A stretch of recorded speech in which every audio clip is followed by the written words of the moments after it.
lako likawe mbegu ndani ya mioyo yetu. Tutumie kama vyombo vyako. Hatutamani kutumika kwa mazoea, lakini hatutamani msikilizaji wetu atusikilize kwa mazoea. Sema nasi kwa upya katika siku ya leo, ya Alhamisi ya tarehe ya leo. Tuko tayari kukusikiliza. Tunapageuza mahali hapa kwa madhabahu, na mahali popote tunaposikilizwa kwa madhabahu yako, neema yako, upako wako, wingu lako litufunike. Turehemu kama kuna mahali kwa mawazo, maneno na matendo tumekukosea, lakini ile damu yako itunenee mema tena. Katika jina la Yesu tunaomba na kushukuru. Amen. Amen.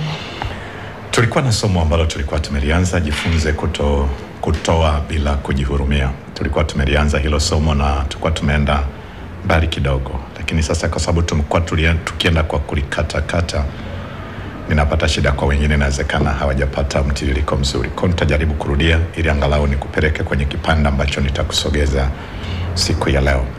Jifunze kutoa bila kujihurumia. Ni somo ambalo kilitazama lina ukatili kidogo, kwa sababu mara nyingi tunatamani kutoa vile tunavyopenda na kusimamia huo mstari wa kwamba Mungu anaangalia moyo. Kwa hiyo unaweza kutoa chochote. No, Mungu hayuko hivyo. Jifunze kutoa bila kujihurumia. Tulisimamia kwenye mstari wa Mathayo 6:21, mahali ambapo anasema, maana palipo na hazina yako ndipo ulipo na moyo wako pia. Tukasema kwa namna ambavyo watu wanatafuta mali na fedha kwa nguvu sana, na hasa watu wa mjini, kutenganisha moyo wa huyo mtu na mali si jambo jepesi. Ni ngumu sana, inahitaji kubandua na patasi, kwa sababu anafika mahali anaona vile alivyotumia nguvu, basi hicho alichokipata ni cha kwake. Kwa hiyo automatically tunajikuta tumehamishia akili na nguvu zetu huko, na mali na fedha inachukua nafasi kubwa sana, inatawala moyo, inaukamata moyo, kiasi ambacho inakubadilishia hata mfumo wa tabia ya kwako.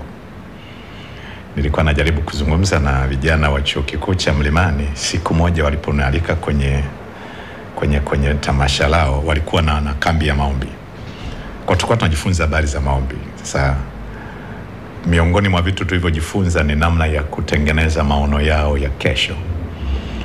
Sasa niliwaambia kitu kigumu kidogo, nikamwambia ukiona ulipotoka nyumbani kule uliko kuna soma form 5 na form 6, ulikuwa na simu ambayo inawezekana wazazi wako walikununulia, hiyo ya touch, ambayo bado ina vitu vingi. Umefika tu chuoni ghafla unataka kununua simu mpya, wakati hiyo nyingine bado hujaitumia muda mrefu.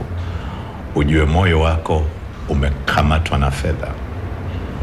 Hauna maamuzi juu ya fedha, bali fedha ndiyo inayokuamulia. Kaambia bahati mbaya unaweza kukuta simu unayonunua haitofautiani sana na ile ulionayo, basi tu unataka kuonekana una kitu kipya. Nikaenda mbali zaidi, nikasema hata mtakapokuwa umeajiriwa, ukiona tu umeajiriwa, mshahara wako wa kwanza unataka kuhamia mitaa fulani, sitaki kuitaja, unatoka huko uliko tu kwa sababu unataka ulingane na status ya kwako, huko nako ni kukamatwa na fedha.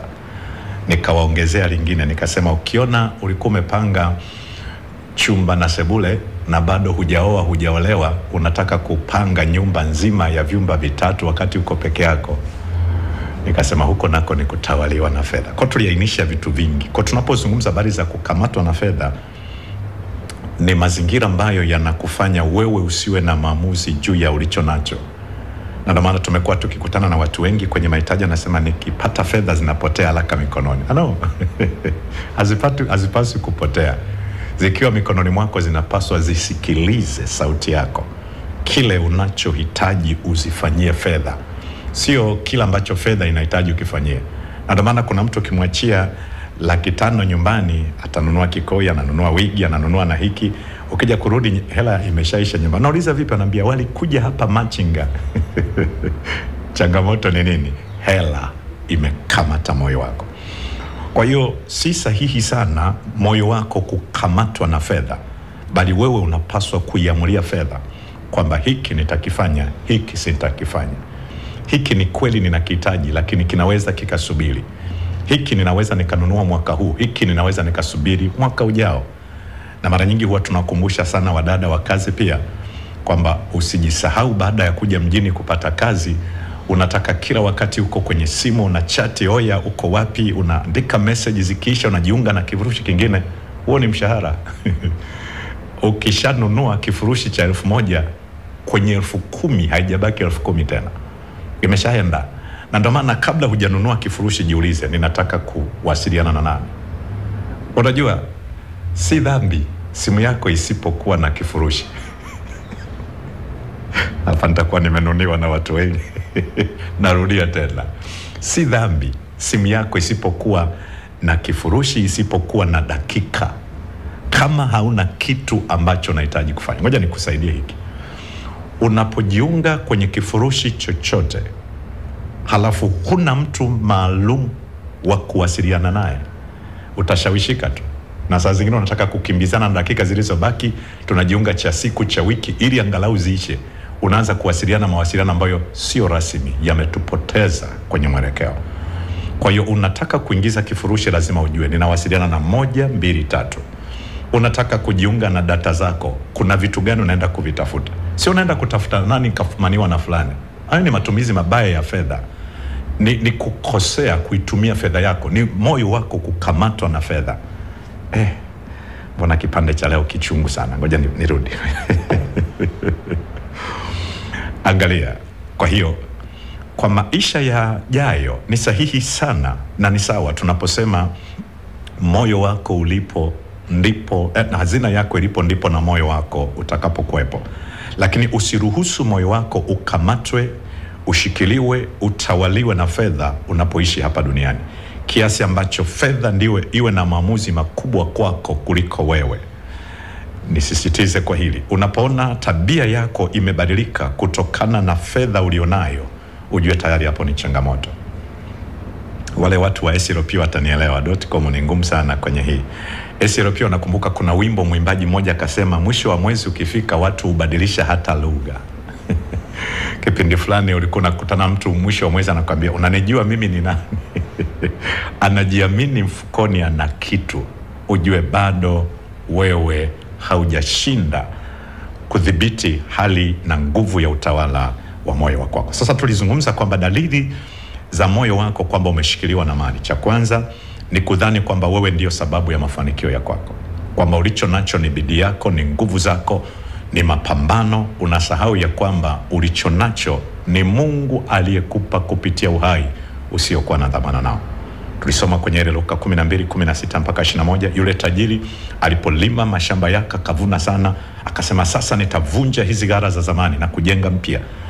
Na alipoweka mazao yake anasema sasa nitauambia moyo wangu, sasa una kila ulichokitafuta muda mrefu, kwa hiyo ule unywe ufurahi. Ndicho ambacho kinawindwa na watu wengi sana. Sikiliza, hatufanyi kazi ili kula na kufurahi.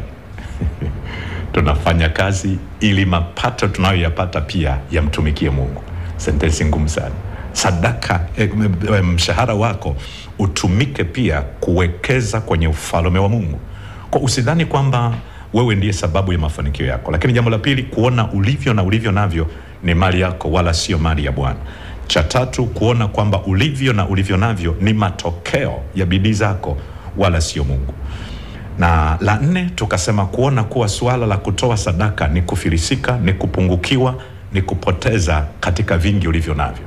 Unapoona unapotoa sadaka yako, ghafla moyo wako unajisikia kupungukiwa, unajisikia kufilisika, unajisikia kupoteza, na ghafla ndani yako unaanza kulalamika na kunungunika. Nilizungumza maneno magumu kidogo, nikasema ukiona moyo wako unapotoa sadaka unanungunika, acha usitoe. Kwa nini? Hata ukitoa hautaona ahadi za Mungu kupitia hiyo sadaka, hautaona matokeo ya kiahadi kupitia hiyo sadaka. Kwa hiyo acha. Na nikwambie neno gumu kidogo. Mungu hategemei ulicho nacho kufanya kazi yake. Na ndio maana hata usipotoa, kazi ya Mungu haiwezi kusimama. Mungu ni Mungu. Na ndio maana wakati anaumba mbingu na nchi hatukuwepo, sadaka yako haikuwepo. Lakini aliumba mbingu na nchi siku 6. Akaumba na mwanadamu huko ndani. Hakuhitaji gharama ya mtu yoyote. Alipotaka kukomboa ulimwengu, hakuhitaji sadaka zetu. na ndio maana akaitoa damu ya mwanae mpendwa Kristo Yesu afe msalabani, thamani isiyoweza kulinganishwa na fedha yoyote. Kwa hiyo Mungu akikupa nafasi na fursa ya kutoa sadaka, ujue amekuheshimu, amekuthamini, amekupendelea. Na ndio maana Biblia inasema kwamba kutoa ni bora kuliko kupokea. Maana yake anayetoa ndiye anayebarikiwa kuliko anayepokea. Na ndio maana huwa nazungumza na wale pia wanaopokea sadaka, usiache pia kutoa sadaka. Hili nalo ni neno gumu. Yaani mafungu ya 10 yakiletwa kanisani, lazima wazee wa kanisa mjue namna ya kuweza kuyatoa na ninyi mafungu ya 10 kwenye fungu la 10. Lengo ni nini? Kuishikilia mioyo ya Wakristo kutoa. Huko nako ni vitu vingine, nisiende sana huko. Sasa nilihitimisha kwa kusema, kumbuka, si uwezo wala nguvu zetu zilizotupa haya. Kumbukumbu 8:14-18 anasema, utakapofanikiwa, mabanda ya ng'ombe yatakapoongezeka, fedha na dhahabu na kila kitu kitakapoongezeka, usije ukamsahau Bwana Mungu wako, kwa kuwa Bwana ndiye akupae nguvu za kupata utajiri. Kwa ukiona swala la utoaji wa sadaka kwako ni mateso, ni shida, linakufanya ulalamike na kunungunika, hiyo ni ishara ya kuwa moyo wako umekamatwa, umeshikiliwa na mali na fedha ulizonazo, na unaona ni bidii zako wala si neema ya Mungu iliyofanya kitu kwenye maisha ya kwako. Na nikatoa tahadhari kwenye Efeso 3:20. Maneno ya Mungu yanazungumza kitu kigumu sana. Nilikwambia Biblia inasema kwamba ahimidiwe Mungu awezaye kutenda mambo makubwa na magumu kuliko tuyaombayo na tuyawazayo. Kwa hiyo Mungu anaweza kajibu kupitia unachokiomba, lakini Mungu anaweza kajibu kupitia unachokiwaza. Sasa kumbuka, kama Mungu anajibu kupitia tuombayo na tuwazayo, epuka sana kushikamanisha sadaka yako na mambo usiyoyapenda, usiyoyataka, hasa malalamiko na manunguniko. Imezidi kila wakati sadaka, hapana, sisi ni masikini, afadhali watoe kina fulani. Hayo mambo pia Mungu huwa anajibu. Unaweza ukashangaa baada ya muda si mrefu uchumi wako unayumba. Kwa nini? Haujatamka unachotaka kitokee kupitia sadaka. Umeshikamanisha sadaka yako na manunguniko. Kwa hiyo anza kusemesha moyo wako kwamba sio sawa hili ambalo moyo umeshikiliwa na mali.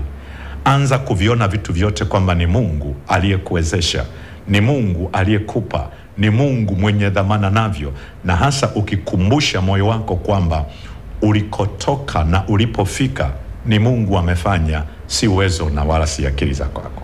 Nihitimishe kwa kusema hivi, wakati sisi tunajionea huruma sana kutoa, tunalalamika na kunungunika, wako watu waliovuka hapo, walitoa kwa moyo, walitoa kwa kumaanisha, walitoa kwa bidii. Yaani sisi tunalalamika katika hivyo tena vichache tunavyovitoa, wako wenzetu waliovuka kwenye hiyo kona, walitoa kwa moyo, walitoa kwa kumaanisha, walitoa kwa bidii. Sasa tutakapoonana siku ya Jumatatu, tutaanzia hapo kuona mifano ya watu waliotoa kwa kiwango hicho. Ndani yako ukisikia msukumo wa kutuma sadaka yako, tuma kwenye namba yetu ya 0757 220 220, 0757 220 220. Wacha niombe. Baba, katika jina la Yesu, tunakubariki, tunakutukuza kwa kuwa wewe ni Mungu na ni baba yetu. Umekuwa mwema na mwaminifu, umekuwa baba kwetu. Umetubariki katika vitu vingi tulivyo navyo. Tunajua haujatupa kwa bahati mbaya, umetupa ili kupima kiwango chetu cha uaminifu kwako. Tujalie kutoa kwa uaminifu kama ulivyotuamini, katika jina la Yesu Kristo. Na kila atakaye kwenda kutoa sadaka yake, Mungu ukaitakabali, ukaikumbuke, lakini bariki vyanzo vya mapato yake, biashara, kazi na kila alicho nacho, aone matokeo ya kukutumikia. Na Yesu alisema wazi, yoyote atakaye kutumikia Baba mbinguni atamheshimu. Tunadai heshima yako kwenye kazi zao, biashara zao, kwenye miradi yao, kampuni zao na kila kona. Ukawaonekanie katika maeneo yote, katika damu ya Yesu na jina la Yesu tunaomba tukiamini na kupokea, amen.